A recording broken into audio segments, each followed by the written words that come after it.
Dear students, आज हम बात करेंगे रीजनल रूरल बैंक यानी कि आरआरबी के बारे में, जिन्हें क्षेत्रीय ग्रामीण बैंक भी कहा जाता है। देखिए, जब बैंकों का राष्ट्रीयकरण 1969 में हुआ था तो ये सोचा गया था कि नेशनलाइजेशन के बाद ये पूरी तरह से पूरे देश में फैल जाएंगे और पूरे देश में लोगों की जो बैंकिंग नीड्स हैं उसको पूरा करने में सफल रहेंगे। लेकिन थोड़े समय बाद ये पाया गया कि ग्रामीण इलाकों में बैंकों का अभी उतना पेनिट्रेशन नहीं हुआ है, लोग उतने बैंकों से नहीं जुड़े हुए हैं। इसके लिए एक कमेटी बिठाई गई जिसे नरसिम्हन कमेटी कहते हैं। उन्होंने ये पाया कि ग्रामीण इलाकों की ज़रूरतें अलग किस्म की हैं, इसके लिए उनके लिए स्पेशल बैंक होने चाहिए।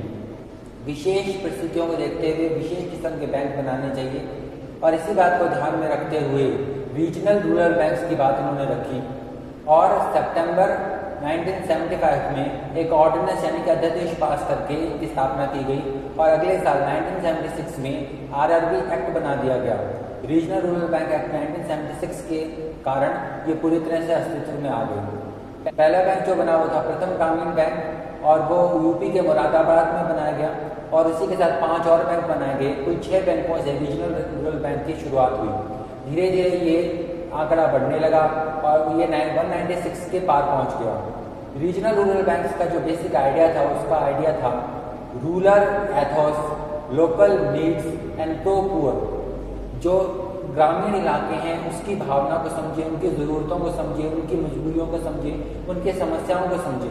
और जो गरीब तबका है, जो एग्रीकल्चर है, जो फार्मर है, गरीब फार्मर है, सीमांत किसान है, हैंडीक्राफ्ट से लोग जुड़े हुए हैं, मजदूर हैं, इस तरह के लोग हैं जो ग्रामीण उद्यमी हैं, उनकी ज़रूरतों को पूरा कर सके, जिस पर ध्यान जो है दूसरे बैंक नहीं दे रहे थे। जो दूसरे बैंक थे ऐसे सेगमेंट को इग्नोर कर रहे थे। इन बैंकों को उन्हीं के हिसाब से यानी कि ग्रामीण परिवेश के हिसाब से ढलना था और उनकी समस्याओं का निदान करना था। इसी भावना के साथ इन बैंकों ने अपनी शुरुआत की। शुरुआत में इन बैंकों को अच्छी कामयाबी मिली, इनको अच्छे से रिसीव किया गया।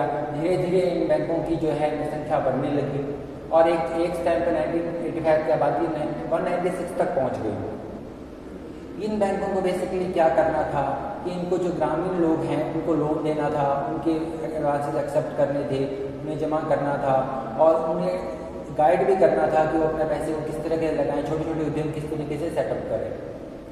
इसके लिए जो व्यवस्था की गई वो ये व्यवस्था की गई कि 50%, नोट कर लीजिए, 50% सेंट्रल गवर्नमेंट देगी, 35% स्पॉन्सर बैंक देगा।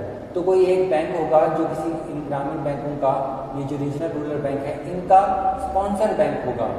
और वो जो स्पॉन्सर बैंक होगा, जैसे कोई भी नेशनलाइज्ड बैंक हो सकता है, एसबीआई हो सकता है, पीएनबी हो सकता है, वो इनके लोगों को ट्रेनिंग भी देता था और फाइनेंस भी करता था। सेंट्रल गवर्नमेंट 50% देगा, स्पॉन्सर बैंक 35% देगा और स्टेट गवर्नमेंट 15% देगा। तो इस तरीके से 50-35-15 में इसका डिवीजन हुआ।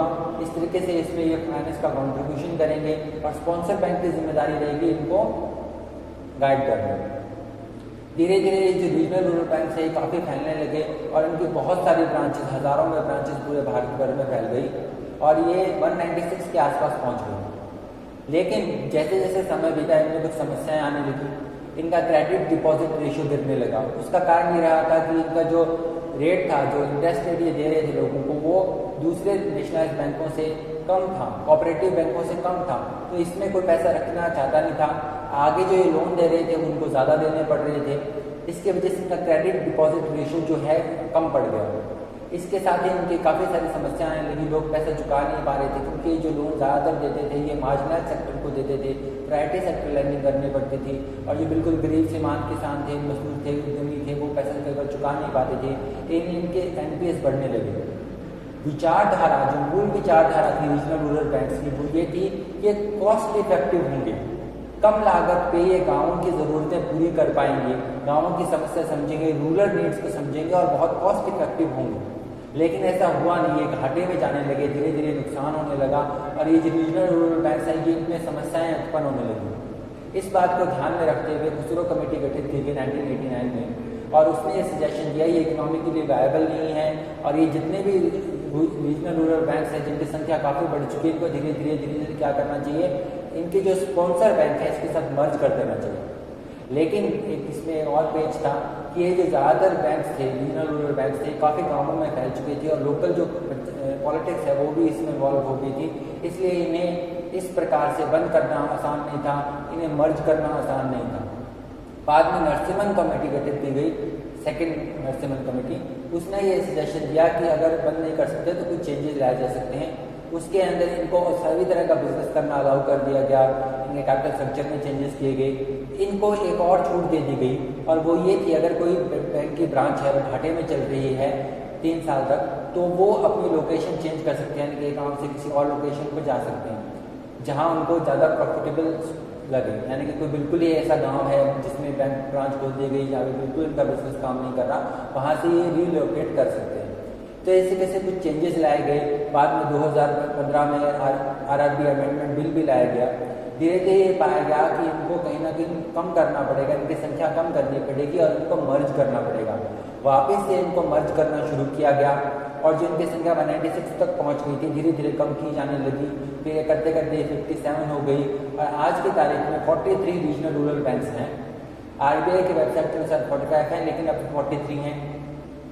43 रीजनल रूरल बैंक्स इस वक्त एग्जिस्ट करते हैं। कुछ स्टेट्स हैं जैसे कि गोवा और सिक्किम जहाँ पे ये नहीं है। आपको ये भी बता दें कि रीजनल रूरल बैंक्स में जो कैपिटल होता था वो पहले कम होता था, लेकिन regional rural bank amendment bill में इस कैपिटल को भी बढ़ा दिया गया। तो ये जो प्रोसेस रहा रीजनल रूरल बैंक्स का, जब 1975 में गांधी जयंती को इनको लॉन्च किया गया था, तब एक होप थी। एक प्रथम ग्रामीण बैंक था और 5 और ग्रामीण बैंक थे। इस तरीके से सोचा गया था कि गाँव-गाँव में ग्रामीण बैंक खुलेंगे और गाँव के जो लोग हैं उनके साथ ये अच्छा तालमेल बिठाकर उनकी ज़रूरतों को पूरा करेंगे और ये घाटे में नहीं जाएंगे, ये कॉस्ट इफेक्टिव होंगे क्योंकि ये ब्रांचेस जो है इस तरीके से खुल जाएंगे, कम खर्चे में काम चलने वाला इनका स्ट्रक्चर बनाया जाएगा। लेकिन धीरे धीरे क्या है, ये बढ़ते गए। शुरुआत में अच्छे लगे, लेकिन बाद में क्या है, एनपीएस इनके होने लगे, घाटे में जाने लगे, ये इकोनॉमिकली वायबल नहीं रहे और जो कमर्शियल बैंक्स थे या नेशनलाइज्ड बैंक्स, उनकी जो रूरल ब्रांचेस खुलने लगी, उनके सामने भी ये फीके पड़ने लगे।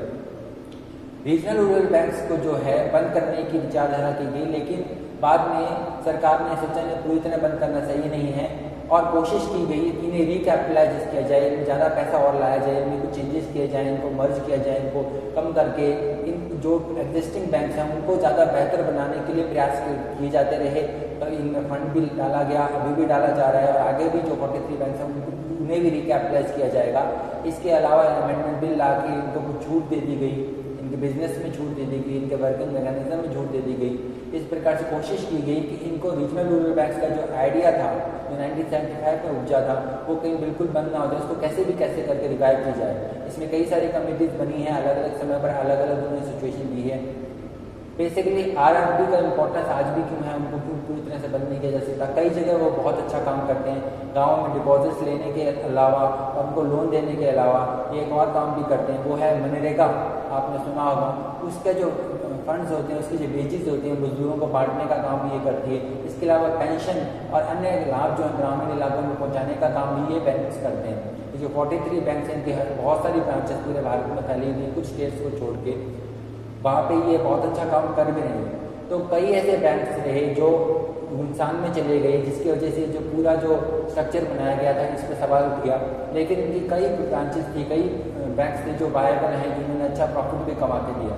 उन बैंक्स को जारी रखा गया और बाकी बैंक्स को कोशिश की गई धीरे धीरे मर्ज कर दिया जाए और 196 से गिर के 43 तक पहुँच गए। रीजनल रूरल बैंक्स की महत्ता है, उनकी इम्पोर्टेंस है, उनका काम करने का तरीके में अगर बदलाव किया जाए तो अभी भी वो कामयाब हो सकते हैं। ये जो बैंक्स होते हैं इनका नियंत्रण RBI करता है। They are regulated by RBI and supervised by NABARD. NABARD के बारे में मैं आपको अलग से एक वीडियो में बताऊंगा और एक RBI में भी हम वीडियो करेंगे। तो RBI इनको रेगुलेट करता है और NABARD national bank for agriculture and rural development जो है इनको सुपरवाइज करता है। तो ये था रीजनल रूरल बैंक्स का छोटा सा इंट्रोडक्शन, जिससे आपको पता चले रीजनल रूरल बैंक्स कब स्थापित हुए, किस काम का बेसिक आइडिया क्या है, क्या काम वो करते हैं। अगले वीडियो में हम दूसरे तरह के बैंक्स के बारे में एक एक करके जानने की कोशिश करेंगे। Thank you.